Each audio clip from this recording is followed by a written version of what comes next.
एक गांव में एक साधु रहता था।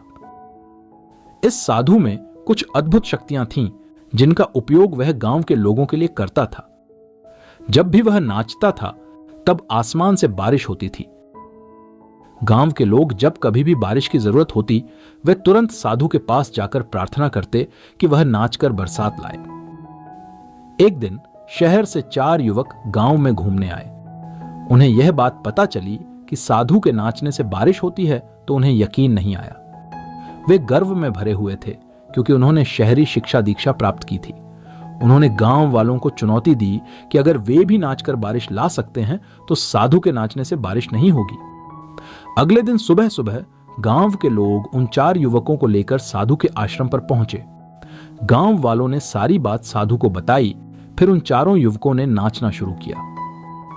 आधा घंटा बीत गया। फिर पहला लड़का थक कर बैठ गया पर बादल नहीं दिखे।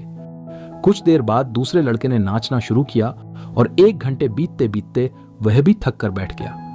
बाकी दोनों लड़कों ने भी ऐसा ही किया पर बारिश नहीं हुई। एक एक करके सभी चारों युवक थक कर बैठ गए लेकिन बारिश नहीं हुई। अब साधु की बारी आई। उसने नाचना शुरू किया। 1 घंटा बीत गया, फिर 2 घंटे, फिर 3 घंटे। साधु थकने का नाम नहीं ले रहा था। वह निरंतर नाचता रहा। 4 घंटे बीत गए लेकिन बारिश नहीं हुई, पर साधु का जोश और उत्साह कम नहीं हुआ। वह अटल सा खड़ा था और निरंतर नाचता रहा। अब शाम होने लगी थी। तभी बादलों की गड़गड़ाहट सुनाई दी और थोड़ी देर बाद जोरों की बारिश होने लगी। चारों युवक दंग रह गए और तुरंत साधु से क्षमा मांगी।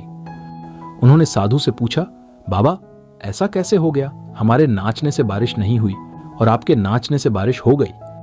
साधु ने उत्तर दिया, जब मैं नाचता हूं तो मेरे मन में 2 बातें होती हैं। पहली, मैं यह सोचता हूं कि अगर मैं नाचूंगा तो बारिश जरूर होगी, और दूसरी, मैं तब तक नहीं रुकूंगा जब तक कि बारिश न हो जाए। सफलता पाने वालों में भी यही गुण विद्यमान होता है। वे जिस काम को करते हैं उसमें उन्हें पूरा भरोसा होता है और वे तब तक उस काम को करते रहते हैं जब तक कि वे सफल न हो जाएं। इसलिए अगर आप भी सफलता पाना चाहते हैं तो आपको भी इस साधु की तरह अपने लक्ष्य को प्राप्त करने तक कड़ी मेहनत करनी होगी। चारों युवक इन शब्दों से प्रभावित हुए और उन्होंने अपनी गलती स्वीकार की। वे साधु के चरणों में गिरकर उनसे क्षमा मांगते हुए चले गए। गांव के लोग भी साधु के उपदेश से प्रेरित हुए और उन्होंने भविष्य में भी अपने लक्ष्यों को प्राप्त करने के लिए कड़ी मेहनत करने का संकल्प लिया। इस प्रकार साधु ने न केवल बारिश लाकर गांव वालों की मदद की बल्कि अपने उपदेश से उन्हें प्रेरित और प्रोत्साहित भी किया।